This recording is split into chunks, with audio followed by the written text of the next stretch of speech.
Hello Rakesh ji. जी। हाँ, अभी चालू करेंगे। आज आप चालू करेंगे? ओके। चालू कर दो। हाँ।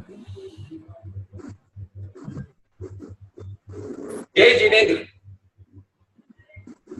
साथियों, आज हम यहाँ पांचवें दिन इकट्ठे हुए हैं। डायबिटीज जैसे डिसऑर्डर को कैसे वापस ऑर्डर में ला करके हम अपने जीवन को बेहतर तरीके से जिए, इस पे आज चर्चा करेंगे। हमारी ये चर्चा दो भागों में बटेगी। पहले हम सिद्धांतिक बात करेंगे, उसके बाद में प्रायोगिक भी करेंगे। सैद्धांतिक बात ये करनी है हमें कि हमें जो जो भी प्रयोग करने हैं वो प्रयोग क्यों कर रहे हैं, उसका इफेक्ट क्या होगा, उसका इफेक्ट कैसे होना चाहिए। ये सारी बातें अगर हमें डिटेल में मालूम हो तो वाकई में जब प्रयोग करते हैं तो हमारा मनोयोग पूरा बना रहता है। ये मनोयोग बना रहे, इसी के लिए मैं आपसे कुछ बातें पहले संपर्क में लाना चाहता हूं, जिसको हम कहते हैं अनुप्रेक्षा। आपने बहुत सी अनुप्रेक्षाएं की है, आप माहिर भी होंगे अनुप्रेक्षा करने में। आखिर ये अनुप्रेक्षा है क्या और इससे सिद्ध क्या होता है, इसके बारे में आए थोड़ा प्रकाश डालें। ध्यान दीजिएगा, किसी भी प्रेक्षा ध्यान का प्रथम चरण कायोत्सर्ग है और ध्यान का अंतिम चरण भी कायोत्सर्गी है। ध्यान का प्रथम चरण कायोत्सर्ग क्यों है और ध्यान का अंतिम चरण कायोत्सर्ग क्यों होना चाहिए, आए इस बात पे चर्चा करें। कायोत्सर्ग यानी क्या? निर्जरा के 12 भेद हैं। 12 भेदों में सबसे उत्कृष्ट कायोत्सर्ग कहा गया। क्या होता है इस कायोत्सर्ग में और क्यों ये साधना जरूरी है?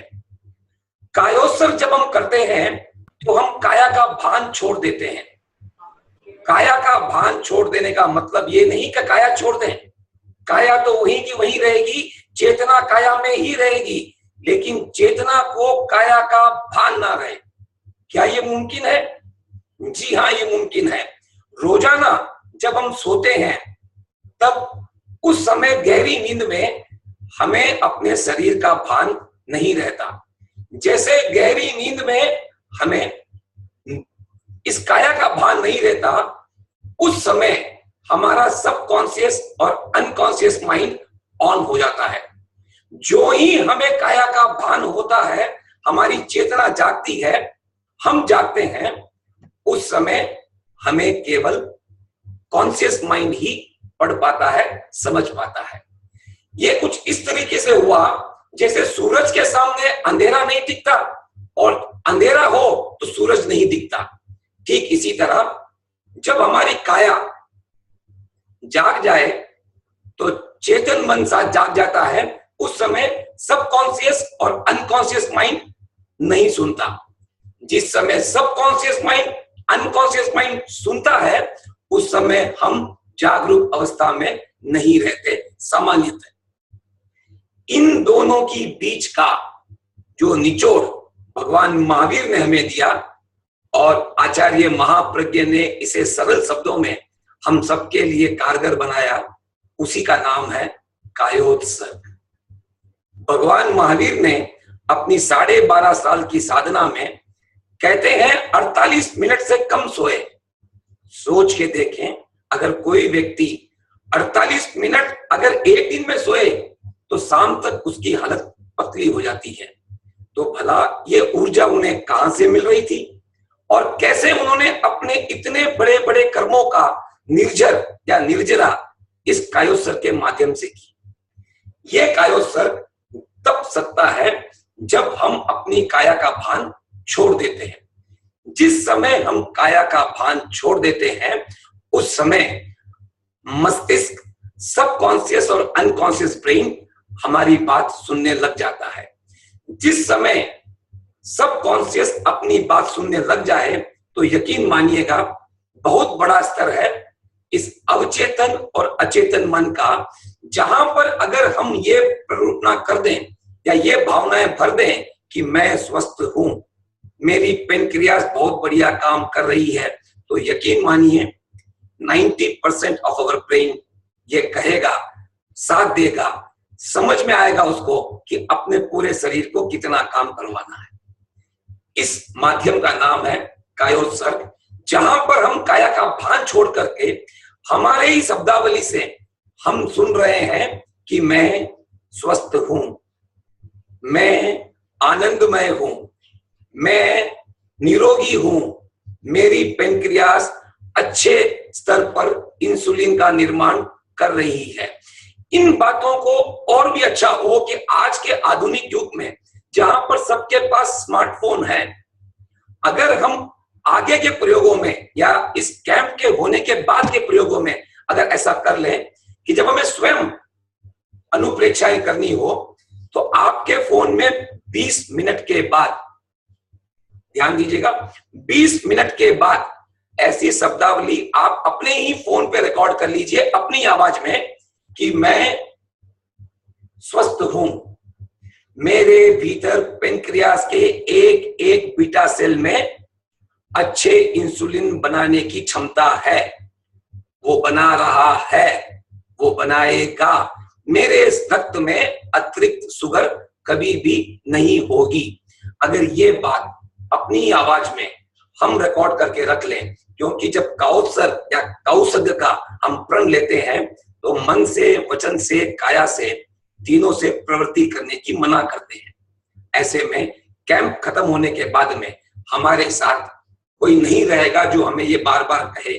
उस समय अगर हम अपनी आवाज में इसे रिकॉर्ड कर करके और पूरा कायोत्सर्ग सदने के बाद में अगर ये अनुप्रेक्षाएं बार बार अपनी आवाज में हम ही सुनते रहेंगे, यकीन मानिए उस समय ये वेव्स अपने भीतर जाकर के बड़ा गजब का काम करेगी।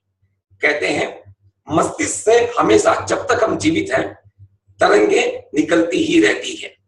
ये तरंगे बीटा लेवल की हो, यानी कि 14 हर्ट्ज के ऊपर की हो, तब हम बड़े आक्रोशित होते हैं, गुस्से में होते हैं, आपे से बाहर होते हैं। यही जब 14 के नीचे और 8 के करीब आने लग जाए तब कहते हैं कि हम अल्फा स्थिति में हैं, कुछ सुनने और समझने की स्थिति में हैं। जब ये तरंगे 8 से भी नीचे जाए तब कहते हैं तंद्रा सी स्थिति आती है, कुछ सपने आ रहे हैं, कुछ रैपिड आई मूवमेंट हो रहे हैं, नींद आने वाली है लेकिन पूर्ण गहरी नींद आई नहीं है।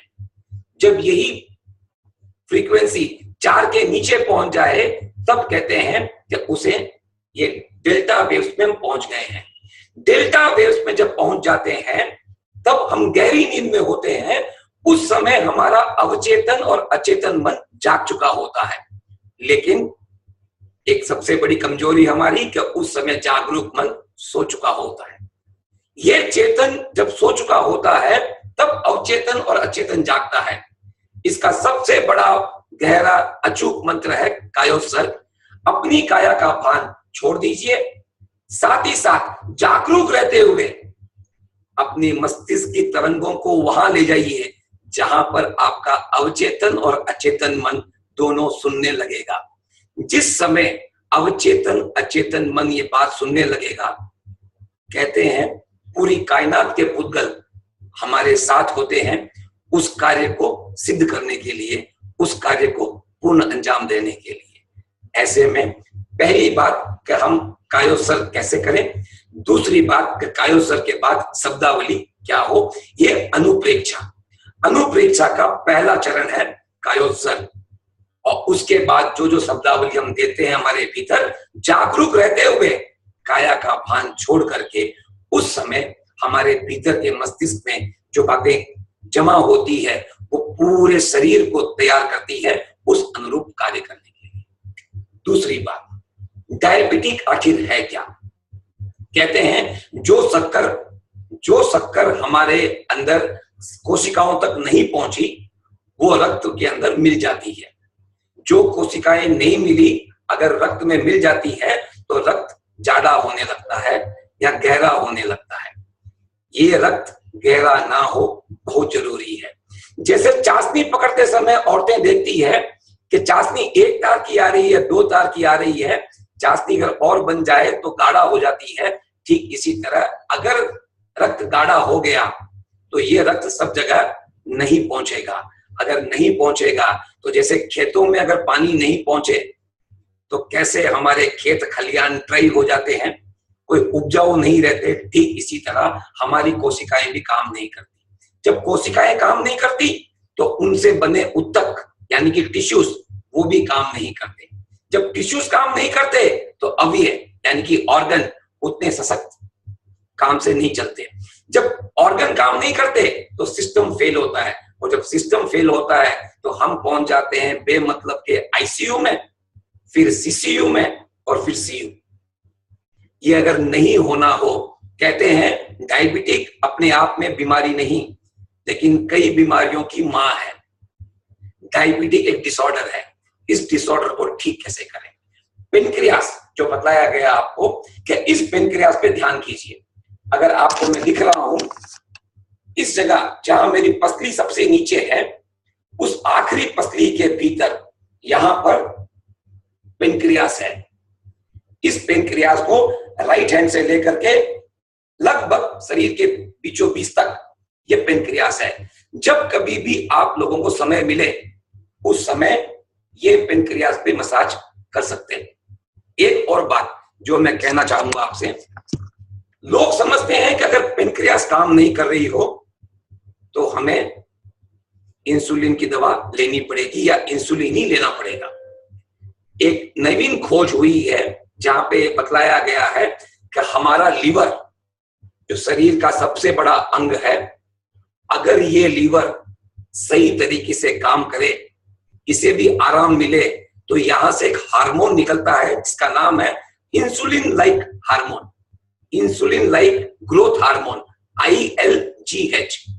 अगर ये पर्याप्त मात्रा में निकल जाए तो अगर पेनक्रियास पूरी इंसुलिन नहीं भी बनाती हो, हमारी शरीर में शक्कर की मात्रा ज्यादा नहीं होगी। ये काम लीवर कर सकता है।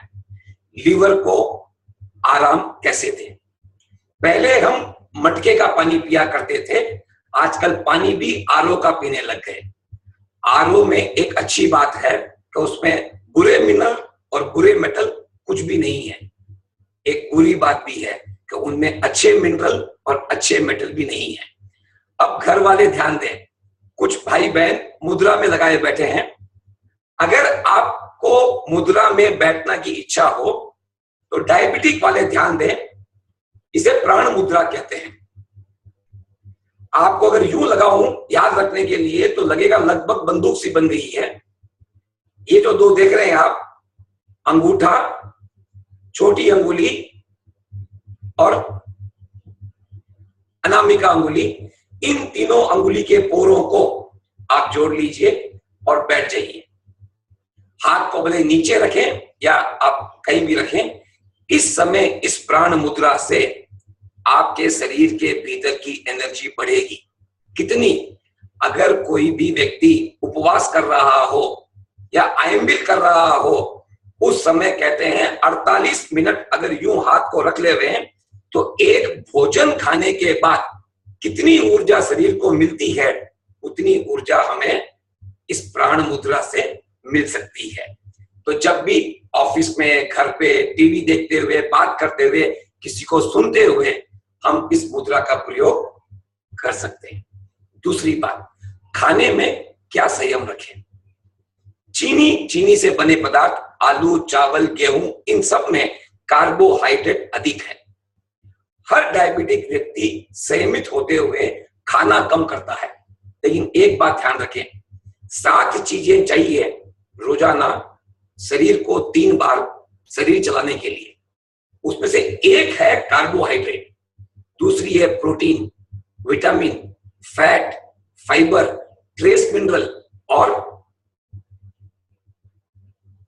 जी, आप एक बात ध्यान से यहां देख लें, ये 7 चीजें हमें रोजाना 3 बार खानी चाहिए। लेकिन अगर हम कार्बोहाइड्रेट कम खाने के चलते इन 7 चीजों को गौण कर देंगे तो यकीन मानिए ये हम हमारे शरीर के साथ ज्यादती कर रहे हैं। करना क्या चाहिए? कार्बोहाइड्रेट कम खाएं, या सबसे बढ़िया है कि सिंप्लेक्स कार्बोहाइड्रेट नहीं खा करके कॉम्प्लेक्स कार्बोहाइड्रेट खाएं, जिनको भीतर में शक्कर बनने में 7 से 8 घंटे लग जाए। दूसरी बात, प्रोटीन रोजाना खाएं। हम राजस्थानी या गुजराती इस बात का हमेशा ध्यान रखें कि जो हमारे पहले ब्रेकफास्ट हुआ करते थे, मूंग, मोठ, चमला, केर, इन सब में प्रोटीन की मात्रा बहुत जोरदार है। अगर ये प्रोटीन हम बराबर खाते रहें तो हमारी स्फूर्ति बनी रहेगी। जब तक डायबिटिक के लोगों की स्फूर्ति बनी रहेगी वो अतिरिक्त काम करेंगे, और जितना अतिरिक्त काम करेंगे उतनी शक्कर अपने आप खप जाएगी। यानी कि इतना बढ़िया काम है कि हम चुस्त रहें, खाना प्रॉपर खाएं, इस खाने को जितना चबा सकें चबा चबा के खाएं। इस चबाने के बाद में जो खाना भीतर जाएगा उसमें अगर protein, vitamin, minerals, fat, fibre, इन सब की मात्रा रहेगी तो सही मायने में हम अच्छा जीवन व्यतीत कर सकते हैं, ऊर्जावान जीवन व्यतीत कर सकते हैं। तो मैंने आज आपको बताया कि ये जो प्राण मुद्रा है इसे जितनी बार चाहें उतनी बार करें। अगर एक साथ में 48 मिनट नहीं कर सकें तो 16-16 मिनट करके कर लें। दूसरी बात, अनुप्रेक्षा करते समय कायोत्सर्ग कैसे साधना है इस बात का ध्यान रखें कि कायोत्सर्ग भले एक एक अंगों पर करते हुए साधें, बहुत बढ़िया बात है। इतना समय अगर नहीं हो, जैसे आज हमारे पास समय नहीं होगा, उस समय क्या करना होगा, एक साथ में हम पूरे शरीर की पकड़ को छोड़ सकते हैं। उसमें सबसे बड़ा सहायक हो सकता है हमारा स्वर यंत्र। जीभ को दांतों के दोनों तलुओं के बीच में ले आए, अधर में ले आए, और दांतों को भी मिलाए नहीं, और हो सके तो कायोत्सर्ग करते समय लेट भी जाएं। ऐसा करने से हम बहुत जल्दी हमारी काया का भान छोड़ देंगे। जो ही काया का भान छूटा, मस्तिष्क की तरंगें धीमी होती हुई बीटा से अल्फा, अल्फा से थीटा, थीटा से डेल्टा पहुंची। यकीन मानिए जो भी सुझाव हम हमारे शरीर को दे रहे हैं वो सारे सुझाव हमारा मस्तिष्क सुनेगा, समझेगा, रिकॉर्ड करेगा, और उसके बाद में उसी अनुरूप काम करेगा जैसा हम उसे ऑर्डर दे रहे हैं। तीसरी बात, आहार के बारे में मैंने कहा, आहार का चयन करते समय हमेशा ध्यान दें, रात के समय ऐसी कोई गैस्ट्रिक की चीज ना खाएं जैसे कि खीरा, काकड़ी। दोपहर के समय दही कभी ना छोड़ें, जरूर हो, भले 1 कप ही हो, दही का जरूर सेवन करें। जितने प्रोटीन खा सकें, जितनी प्रकार की दालें खा सकें अवश्य खाएं। हमें कार्बोहाइड्रेट मना है, प्रोटीन मना नहीं है। फैट, फाइबर, एक आध फ्रूट अपने आहार में हमेशा लें, क्योंकि उसमें इतने मिनरल्स होते हैं जितने हमें खाद्य पदार्थ में नहीं मिलते। सबके संगम से ही हमारा शरीर चुस्त और दुरुस्त बन सकेगा। अब आगे चले, शरीर के आगे मन को संतुलित करना है, और मन के आगे भावों की शुद्धि करनी है। ये सारी बातें महेंद्र मुनि आपको विस्तार में रोज बतला रहे हैं कि हमें भावों की निर्मलता कैसे लानी है। एक बार भाव की निर्मलता आ गई तो आत्मा की तेजस्विता बढ़ेगी। आत्मा की तेजस्विता बढ़ेगी तो भाव और निखरेंगे, भाव निखरेंगे तो मस्तिष्क संतुलित रहेगा, और अगर मन संतुलित रहा तो शरीर पे उसका बहुत अच्छा प्रभाव पड़ेगा। लेकिन आज हम जो करने जा रहे हैं वो करने जा रहे हैं अनुप्रेक्षा। ये अनुप्रेक्षा करने के लिए आप सभी से अनुरोध, अपनी अपनी जगह पर सुखासन में या वज्रासन में या अर्ध पद्मासन में या पद्मासन में, जैसा आपको सही लगे उसमें, जहां पे आप 20 से 25 मिनट तक आराम से विराज सकें, विराजें। अब हम अनुप्रेक्षा का प्रयोग आरंभ कर रहे हैं। आंखें कोमलता से बंद, सांसें मंद मंद, महाप्राण ध्वनि के साथ प्रयोग शुरू करेंगे। गहरा लंबा श्वास लें।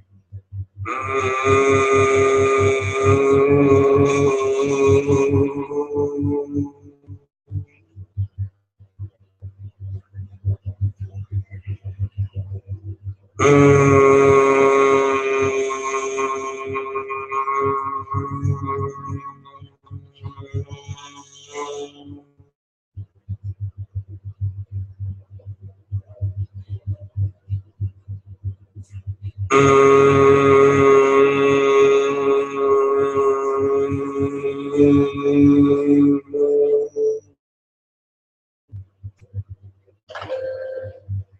मुद्रा या प्राण मुद्रा में अपने हाथों को अपनी जांघों पे स्थित कर ले।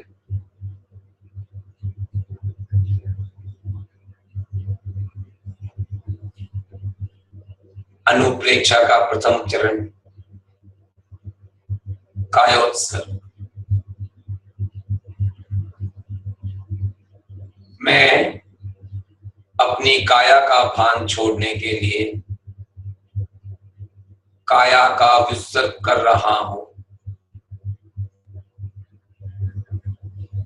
मेरा पूरा शरीर तनाव मुक्त हो रहा है।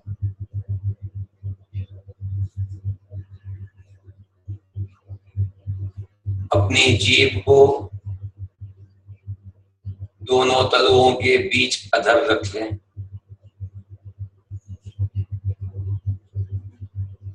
होठ एक दूसरे से सटे हो, लेकिन दांतों को दूर दूर रख लें।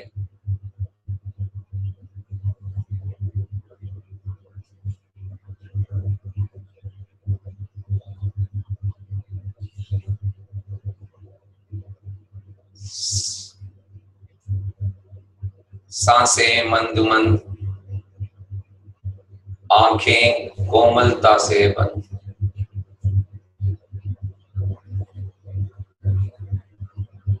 पैर के अंगूठे से लेकर कटी भाग के सारे अवयव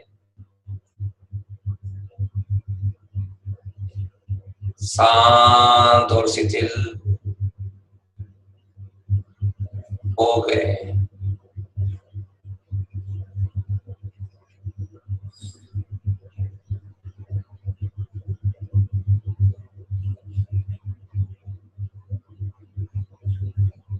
कटी भाग से छाती के जितने भी अवयव हैं वो शांत और तनाव मुक्त हो गए।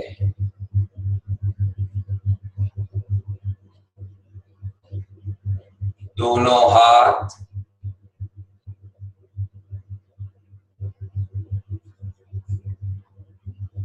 तनाव मुक्त हो गए।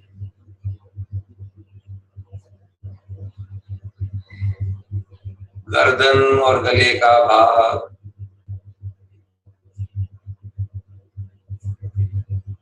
स्वर यंत्र शिथिल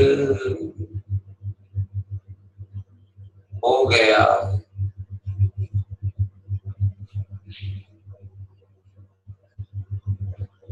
पूरे चेहरे की एक एक मांसपेशियां शिथिल तनाव मुक्त हो गई।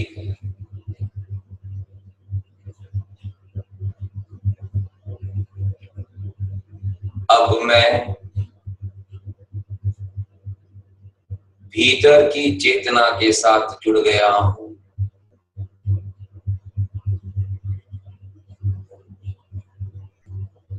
काया का भान धीरे धीरे अल्प हो रहा है, हो रहा है, हो रहा है।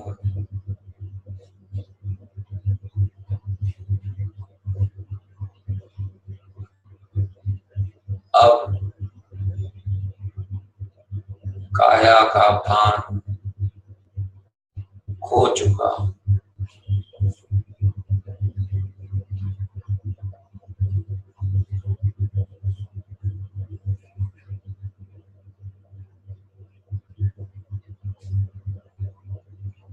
अनुभव करें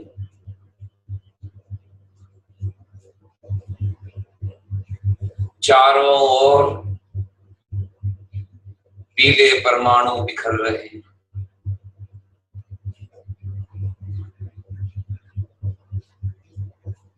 हर श्वास के साथ पीले परमाणु का अनुभव करें, भीतर की ओर जा रहे हैं। ऊर्जावान बना रहे हैं। भीतर की ऊर्जा और भी ऊर्जावान हो रही है।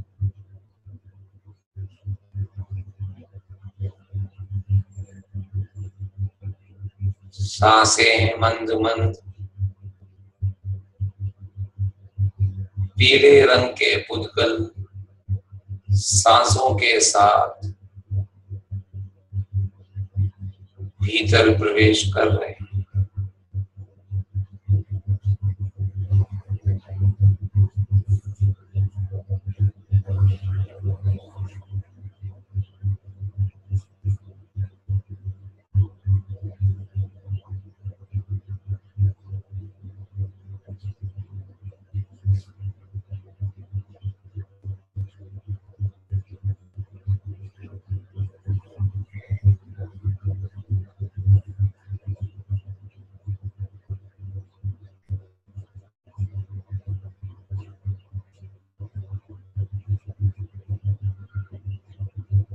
अनुभव करें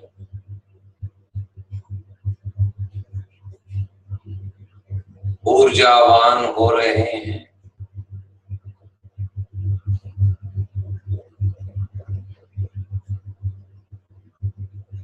चेतना का विकास हो रहा है।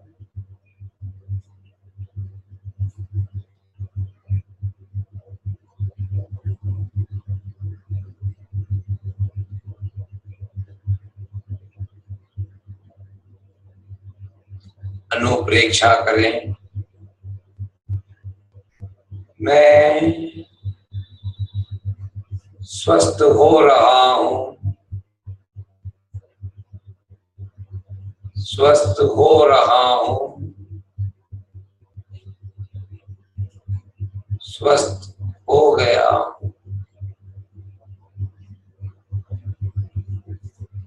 मेरे भीतर रक्त संचार सुचारू रूप से हो रहा है, हो रहा है, हो रहा है। मेरी पेनक्रियास, अग्नाशय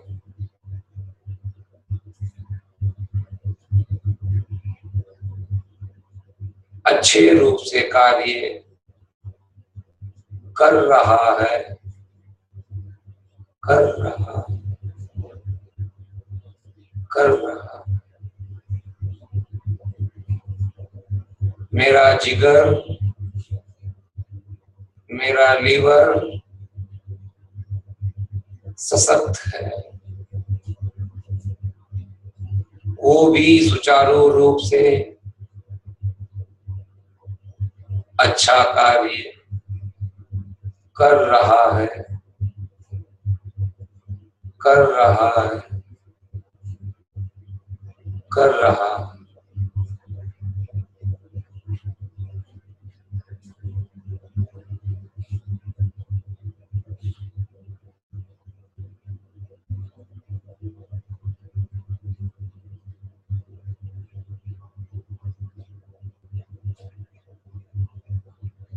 मैं स्वस्थ हूं,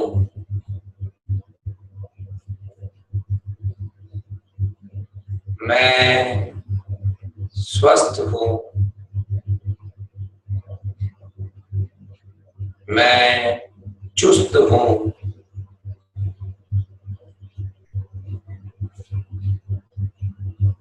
मैं ऊर्जावान हूं।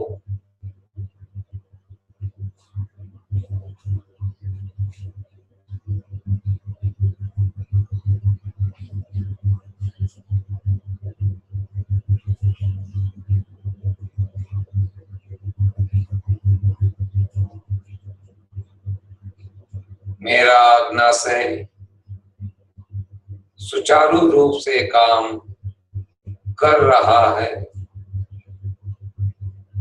कर रहा है, कर रहा।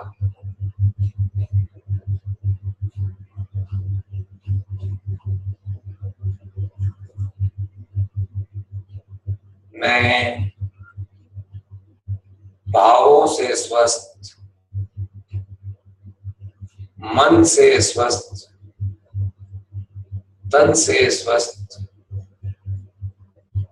हो रहा हूं, हो रहा हूं, हो गया।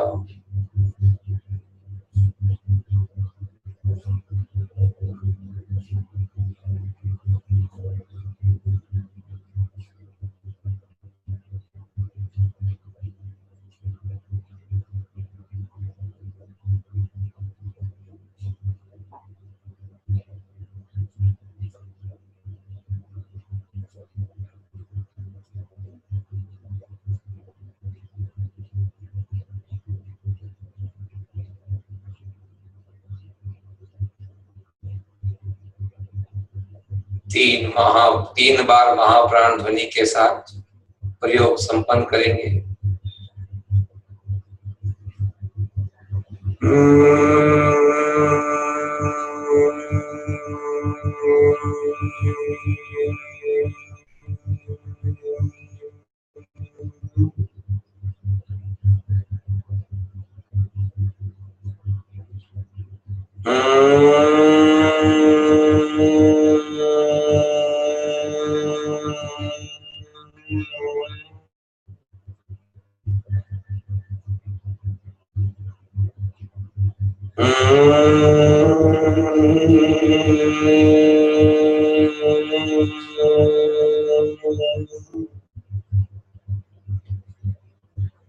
दोनों हथेलियों को रगड़े, कर्माट आंखों के पास लेके जाएं, आंखों को भीतर में टिमटिमाएं।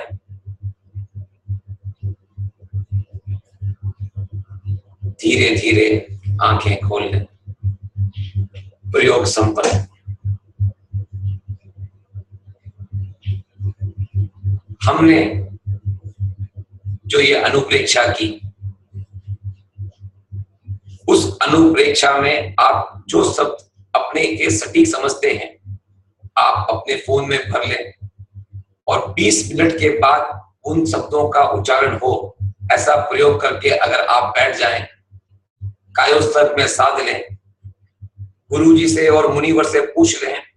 मेरा ये मानना है कि ब्लड प्रेशर जब हम खड़े होते हैं तो अधिक होता है, जब बैठते हैं तो और कम होता है, जब लेटते हैं तो और ज्यादा कम होता है।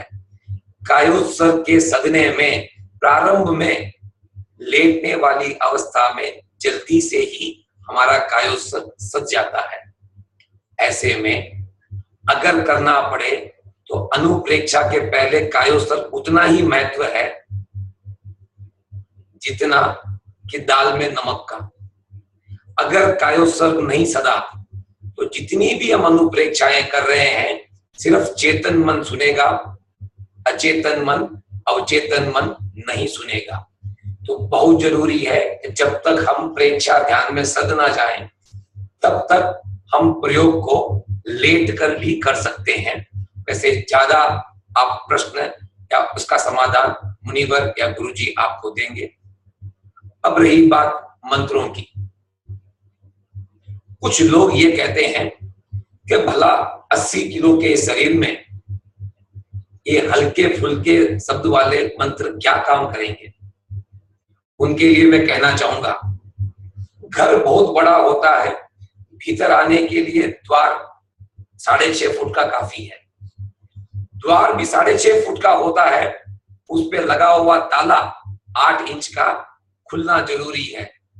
और उसके लिए जो चाबी जो मात्र कुछ ग्राम की नहीं होगी, जब तक वो जाके नहीं खुले तब तक ना तो ताला खुले, ना द्वार खुले, ना घर में प्रवेश हो।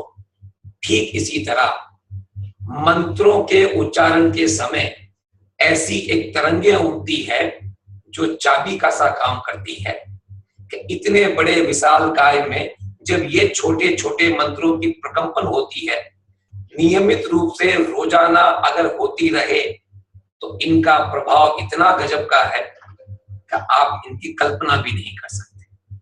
ऐसे में भीतर के रोग, भीतर के इलाज में आचार्य श्री महाप्रज्ञ जी ने फरमाया कि हम अगर नमो लोवे सव्य सावणम की माला फेरें तो उससे हमारे इस क्षेत्र का बहुत कुछ ऊर्जा हमें मिल सकती है। इसमें भी आपसे मैं एक अनुरोध करूंगा कि जरा ध्यान दें। हम नमस्कार मंत्र या नवकार मंत्र बचपन से ही करते आ रहे हैं। इसे उच्चारण करते समय 2-3 अलग अलग विधियां भी हैं। कई भाई बहन न कहते हैं नमस्कार वाला, नमो अरहंताणम, और कई अगर पुराने व्यक्तियों से आप मिलेंगे या हमारी पुरानी माताओं से मिलेंगे तो वो बताएंगे हमें कि वो लोग ण कहते हैं, ण वाला ण कहते हैं, जिसको ण कहते समय आपकी जीभ ऊपर के तलवे पे लगेगी। ण नमो लोए सव्य साहु णम, णम भी कह सकते हैं, णंग भी कह सकते हैं। अगर प्राकृत की भाषा में जाएं तो इसको णंग कहते हैं। एक बार मेरे कहने से, इस छोटे भाई के कहने से, नंग जो नमो लोवे सव्य साहु णंग में आएगा, आप एक माला रोजाना एक ही समय पर 21 दिन फेर के देखिए, आपको वाकई लगेगा कि इस मंत्र में गजब की शक्ति है। और वैसे भी अगर नमस्कार महामंत्र की माला फेरनी हो तो अगर हम उच्चारण नमो अर्हंताणं, नमो सिद्धाणं, नमो आयरियाणं, नमो उवज्जायाणं, नमो लोवे सव्य साहुणं, ये नयणं जो 1080 बार आएंगे, 520 बार, णंग 520 बार, यकीन मानिए इतने में गजब का प्रकंपन भीतर होगा और ये नमस्कार हमारे लिए बड़ा ही मंत्र बन सकता है। वैसे कहते हैं कि किसी को नमन करना भला कैसे मंत्र हो सकता है? जी, नमन करना मंत्र नहीं, ये तो व्यवहार की बात है, मन की रुचिता की बात है। और इस नमो लोवे सव्य सावणं फेरते समय भी अगर एक एक मणके पर आपको ये लगे कि मैं प्रोफेसर महेंद्र मुनि की वंदना कर रहा हूं, मैं अभिजीत मुनि की वंदना कर रहा हूं, मैं अमृत मुनि की वंदना कर रहा हूं, मैं महावीर मुनि की वंदना कर रहा हूं, तो आपको आभास होगा कि माला फेरते फेरते हमने 108 मुनियों की भावपूर्वक वंदना कर ली। चले आज भी हम ये माला फेरें और इस मंत्र के प्रयोग के लिए अपनी रीढ़ की हड्डी को सीधा कर लें। जिस आसन में आप आराम से बैठ सके बैठ जाएं। शुरू करेंगे नमो लोवे सव्य सावणम का मंत्र जाप। शुरू करें मेरे साथ। नमो लोवे सव्य साहुणम, नमो लोवे सव्य साहुणम, नमो लोवे सव्य साहुणम, नमो लोवे सव्य साहुणं, नमो लोवे सव्य साहुणं, नमो लोवे सव्य साहुणं, नमो लोवे सव्य साहुणं, नमो लोवे सव्य साहुणं,